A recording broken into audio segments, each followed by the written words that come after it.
good evening, and welcome to QI, where tonight we are victims of fashion and prey to every passing fad. And sashaying up the catwalk this evening are the daringly see-through Clive Anderson,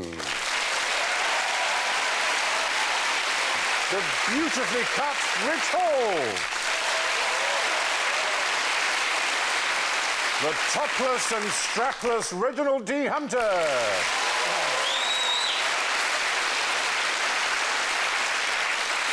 and an old pair of corduroys we found in the potting shed, Alan Davis.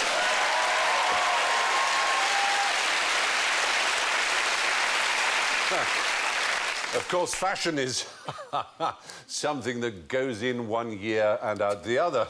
And predictably, ladies and gentlemen, our buzzers tonight are about as fashionable as a saber-toothed tiger wearing flared trousers. Clive goes... But I'm always true to you, darling, in my fashion.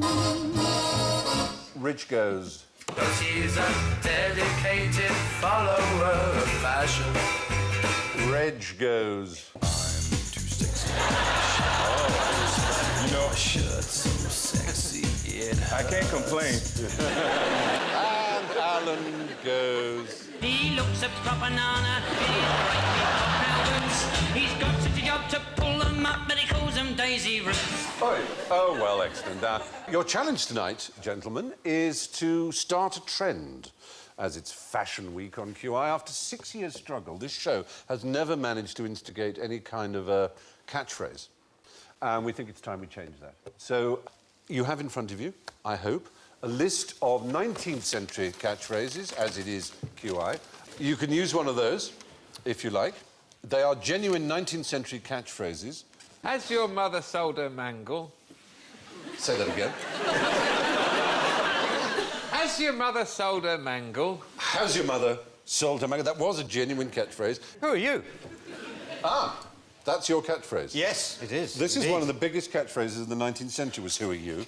Yeah. I thought who are you would be a nice, easy catchphrase to get going. It's hard to... Who are you? It's got to get quite... Well, Has your mother sold her mangle?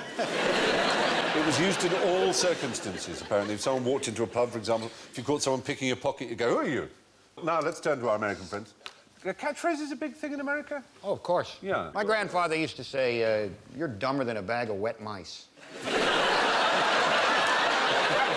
good.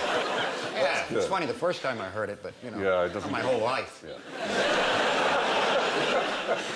I didn't see it on the list that was appropriate for me, but I have one, do what you do best, and that comes from, I was back home recently and I was visiting my cousin, 40. He's got 4 or 5 kids that we know of from different people. And we were watching TV, and there was a woman from Washington, D.C. talking about women's rights, and it's like it's a woman's right to be able to have children without a man. In fact, they don't need men to be around. You can just sire a child and leave. And I looked at him and I said, get to D.C. and do what you do best. Excellent. So we got do what you do best, dumber than a bag of wet mice. Has your mother sold her mangle? I'm losing enthusiasm. Has your mother sold a mango? And Who are you? who are you? All right. If you can work these intelligently, charmingly and brilliantly into the show, I will be awarding huge bonuses at the end. So let's start at the very top. What was the most disastrous haircut ever? Yes. Some examples for you there. I've got 2 answers. I'm going to get the screen going up there. One is my last haircut. No, or Samson's haircut. Samson's haircut done... No, Samson's haircut's a very good answer, actually. That's me. Yeah. Yes. You've just noticed. Well, you must remember posing for these, or has this been... I remember the one in the middle. The other 2, I have no memory.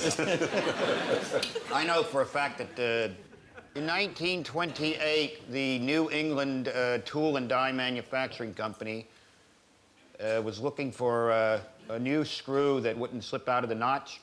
Yeah. And a man named Phillips worked for him, who had one of the most disastrous haircuts ever. It was parted in 4 That would be an example of a disastrous haircut that went good. This one, well, I mean, of course, there are many candidates, and Samson is one, but do you know anything about Louis VII of France? There he is on the left. We're talking about the 13th century. His queen became queen of a more famous king to us, being British. Aquitaine. She was Eleanor of Aquitaine, absolutely Long right. hair, yes. The point is, Louis VII was very religious, and the monks got to him, and he cut that hair off. He looks rather good there, but apparently he cut all his hair off, and she was furious at it. Oh, right. So cross that eventually she divorced him. I mean, there are other things too, probably, but the hair is mentioned by historians as He one of also the cut things... his cock off. That maybe, I don't know, his mother may have sold her...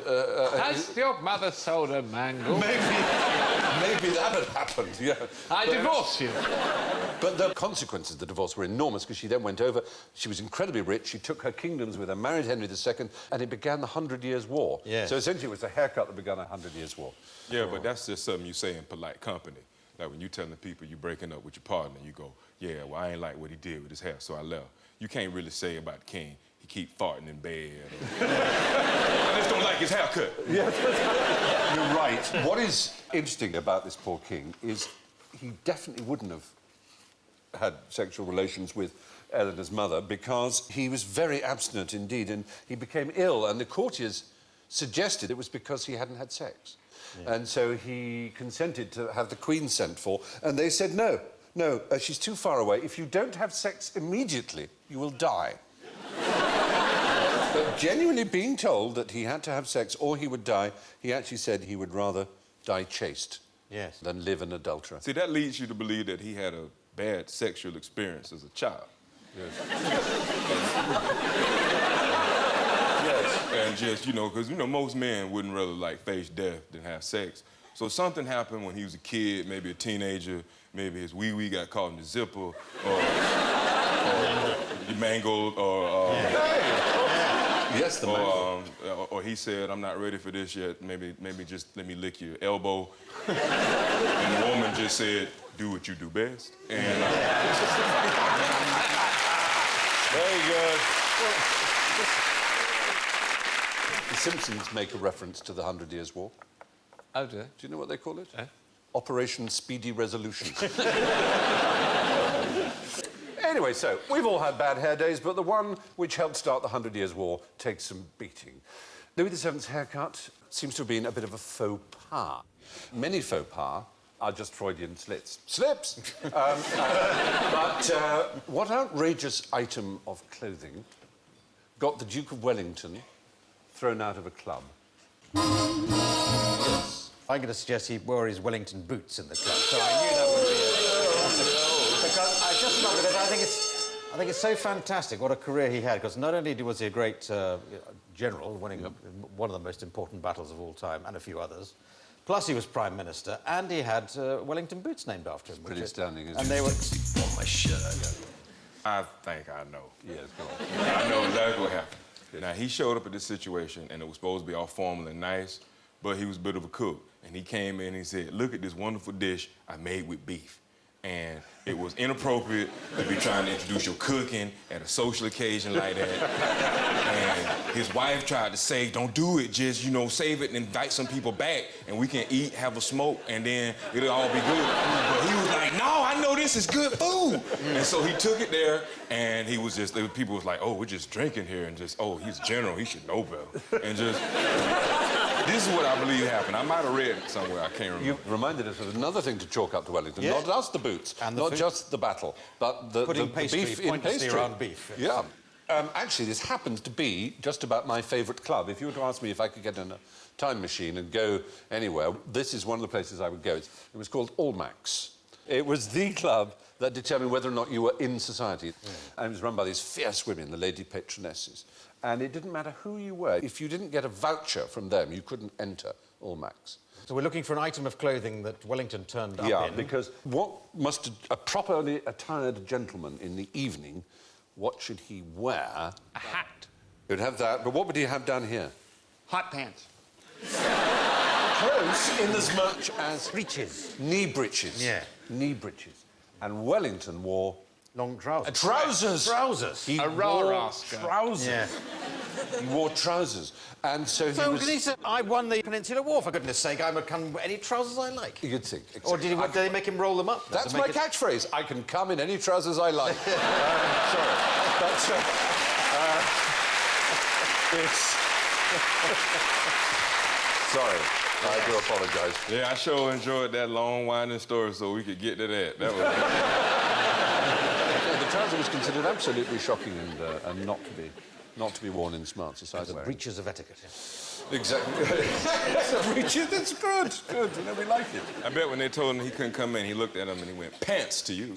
Ah. The point is, the Duke of Wellington was thrown out of a club for wearing trousers.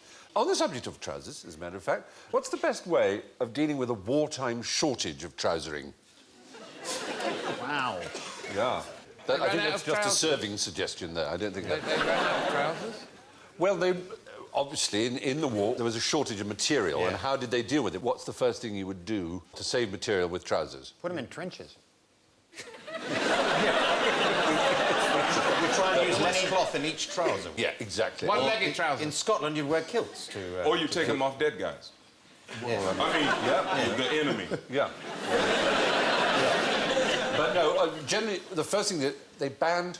Oh, pleats and things like that. Turn-ups. Turn-ups? That saves about an inch of... Out of a million. Come on. It's a lot of material.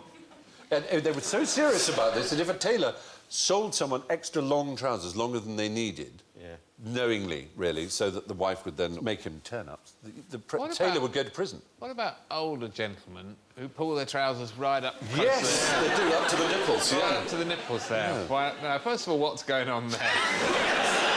Why don't they stop somewhere on the way? They've got no pleasure in life left except to give themselves a wedgie every time.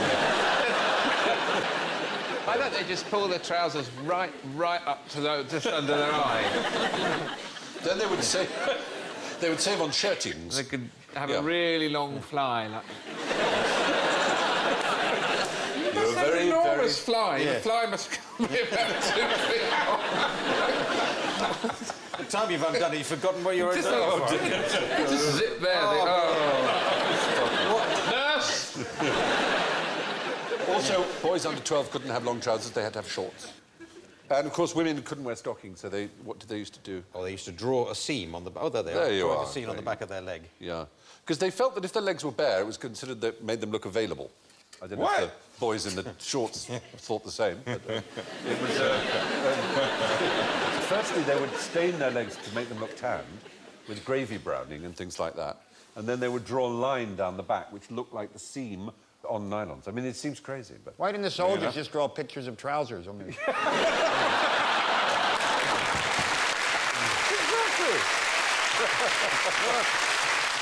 I'm in pinstripes. Yeah, pinstripes, all kinds of things like that. Well, anyway, during World War II, it became acceptable for women to wear trousers, but men weren't allowed turn-ups and boys were made to wear shorts. Now, all very good form, no doubt, but here is the most interesting form I have played with. I just wanted to show you this. This item here is a very extraordinary item. It's the only monostatic item in the world. It's self-writing. Whichever way you put it, it will always write itself like this. And What about Weebles? yeah, it's like a weevil. And there's a glass one here. Here's one made of transparent material to show that it's not weighted in any way. It's much more extraordinary than it looks, as it were. When you get the hang of it, it always ends up like this. Be careful with it, because it's so... Well, I'm going to... Extremely valuable. We're very honoured because we actually have... Have you dropped it? You haven't. You put it under your hat. Lift your hat. Oh, you're kind of... Yeah! thought it was that kingdom there. No, listen, we are actually very... You're way ahead of me. Right.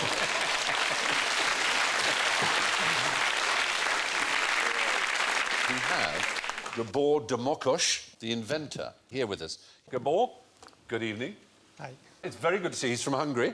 And he and his colleague, Peter Vaconi, invented this. Can you explain to me exactly what it is? Well, this is like a Weeble without a weight. It is like a Weeble, you get a point, you see? It's just the shape, Yeah. but you have to get it right. The tolerance of the shape Yeah. is about 1/100th of a millimeter. Do you mean to say if these edges here were 1/100th of a millimetre out, it wouldn't right itself? It wouldn't. You'd actually be able to keep it in Right. one position. That's correct. again. Hey, It Gabor. always goes back to its own... Have you thought of making these into salt and pepper shakers? That's a brilliant idea, Gabor. Then you might make some money off of it. Yeah, Gabor, Dragon's Den. Come on.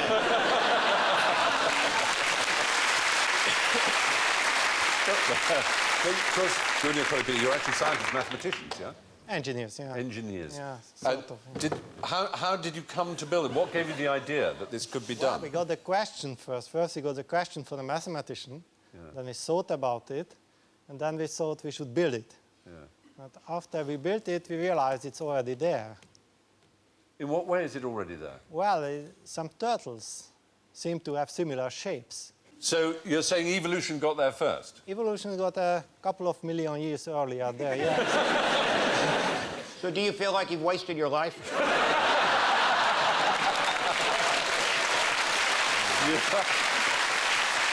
You so have not. Well, Gabor, thank you very much for coming all the way to Hungary to explain this. Thank you very much indeed. Specimen. It's called a gomboc or a gomboc. Does it have a practical application? No, I don't think it does have a practical application. That's what's so beautiful about it. Didn't they invent the Rubik's Cube? Rubik's Cube is a Hungary as well? Hungarian invention. And the biro. The biro. Ladislav Biro invented Absolutely. the biro, didn't he? My grandfather was a Hungarian Jew. He said, Hungarian is the only man who can follow you into a revolving door and come out first. So there, it's the gomboc. It's the world's first monostatic shape. It isn't weighted in any way, but whichever way you place it, it will always turn itself up the right way. Now, I'm not a great follower of fashion myself, as you can probably tell. I'm happy... No, something of an old fossil, as it happens. But what would you say if I told you that this was the first fossil ever identified?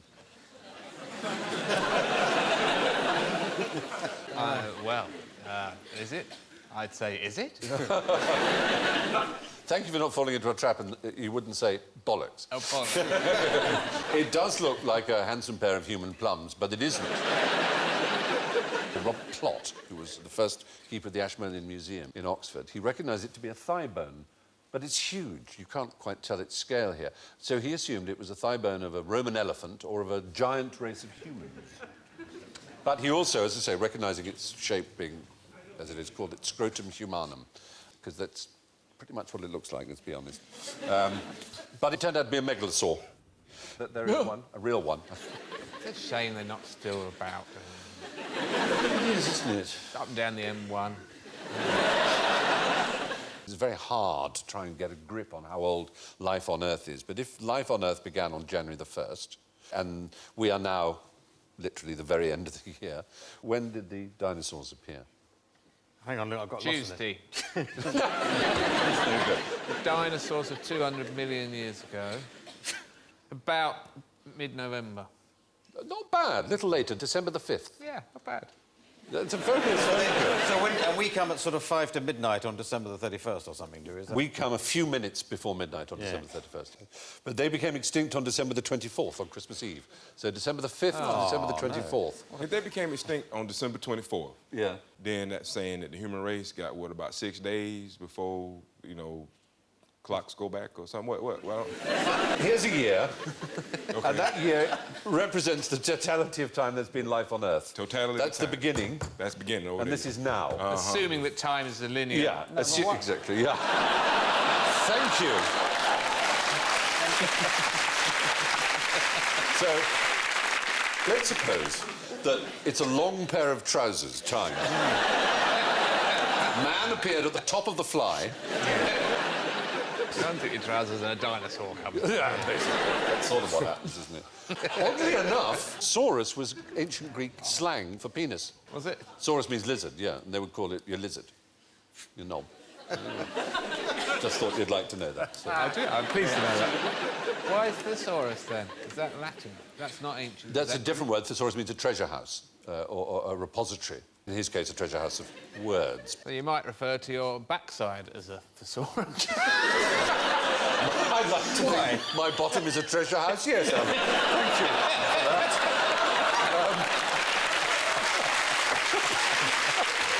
My bottom is a treasure house is a really good catchphrase.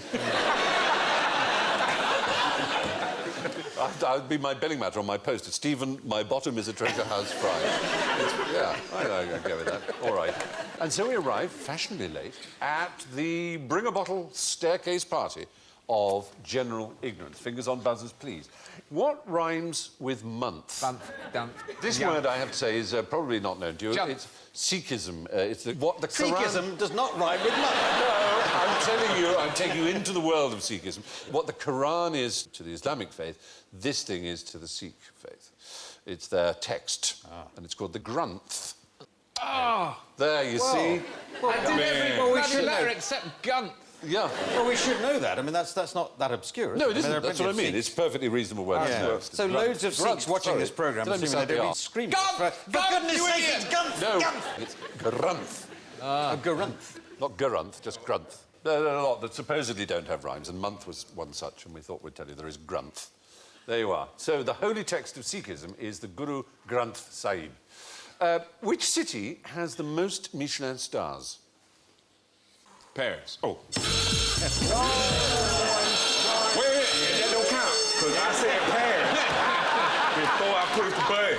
So I get a free guess. Hey, I'm black. Don't you try that. I know nor for a is fact it ain't London. It's not, Not in France. It's not in France. New York, then. Never. Oh, New York, I'm afraid, has been gone. Canada. London, oh, that's... Who said London? Alan said London. I didn't say London, you Oh, I said London, sorry. Oh, Rick said London. I didn't say anything. He didn't say a word. And frankly, you should be glad. Rick said London. You said London. Might have been me. No, I would never say London. Well, no, what I did say, I said definitely not London. That's what I said. No, I did. I actually said, I did. I will believe you. Okay, let me tell you why I said definitely not London. And I'm not just trying to offend London. I'm trying to offend the UK in general. But I feel like any country that can produce Marmite, they started later than everybody else in trying to make food taste good. This from a country that has spray-on cheese.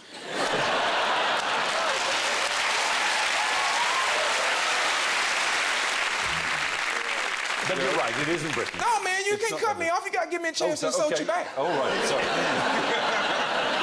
Marmite tastes like there's a naked man with hairy legs in your kitchen. But it has... And every it does now have and a again, you downside, take too. a plate with some toast and you walk under his butt and you go, okay, Fred. Do what you do best.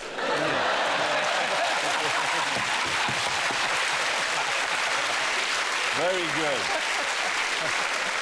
Now, the place that has the most Michelin stars... Germany, Holland, has Belgium. Tokyo. Tokyo is the right answer. Oh, yeah, man, yeah. I should have thought that. I should have It thought went of that. straight to #1. It was only put in 2007, and it leapt to 2000 with 150 stars amongst its different restaurants, which is 2 more than London and Paris combined. And I could also point out, too, if you put spray-on cheese on top of Marmite, you still got something that tastes That's all I want to say. In fact, you can take your favorite food, and if you put Marmite on it, it's All right, moving on swiftly. Tokyo has the most Michelin stars, twice as many as Paris and 3 times as many as New York.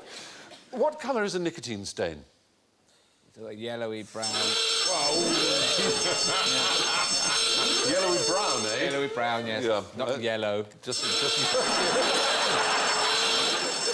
You're going to tell us that the stain comes from the tar. The yellow and brown is from the tar. Nicotine itself is green or something. the nicotine stain has no... No stain at all. No, it's completely colourless. So it just kills you quietly on its own. It's very, very poisonous. Yeah. But it's colourless, odourless, and more or less invisible and untraceable. It's a brilliant poison. Do you know why it's called nicotine? Nicotine, just one puff on your mind. I remember that at school. Yeah. He was the cigarette devil. He was like an Irish cigarette devil. Why is it called nicotine? Oh, it's a Frenchman called Nico. Was the sort of Walter Raleigh of France who introduced tobacco to the French. Nico spelled N-I-C-O-T. Wow, I sure didn't know that. Yeah. Good. Well, now you do. I do. Which dictator definitely only had 1 ball? Well, it's not. Well, I'm not going to give my points away on that because I know that was it was made up about the one we mustn't say. Right. So we're looking for another dictator. Yes, with only you're 1 ball. quite right. It wasn't Adolf Hitler. Pol Pot. Wasn't Pol... Oh. Stalin. You know, I've got style enough. Oh, yes. Ceausescu. Chairman Mao. Chairman Mao is the right answer. He's only got one ball. Yep. But he used to have lots of He girls. was, He was Proud of it. Monarchism, it's called. One Yes. orchid. Yes, only one flower display and Exactly. also... Orchid is the same root as the same word. It's Greek for testicle. Whose testimony? Another word which derives His from the doctor. same source. His testimony, Yes, yes. Dr. Li Jisui was his doctor. In his memoirs, he describes how Mao had an undescended testicle and was infertile. Had venereal disease in the late 50s, and then in the 60s he contracted herpes, 67. He never brushed his teeth. He rinsed his mouth with tea, so his teeth were green. He also slept on a wooden bed and used a bedpan. That's just convenient, there. That's just convenient, yeah. Yes. Now, Hitler's reputation for being uniglobular is apparently has no justification at all. And that, ladies and gentlemen, brings us to the scores. And first, after a fashion, with a plus score, 4 points, Rich Hall.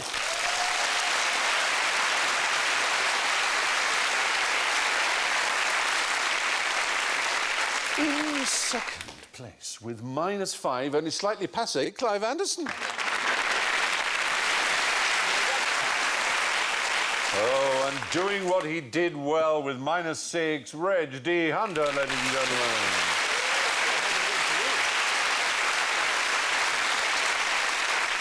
And positively paleontological in his outmodedness is tonight's living fossil on -35, Alan Davis.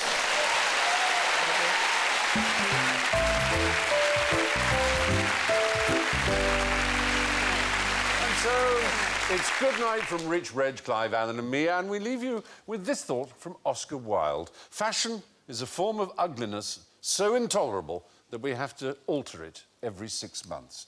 My name is Stephen. My bottom is a treasure house fry. Thank you and good night.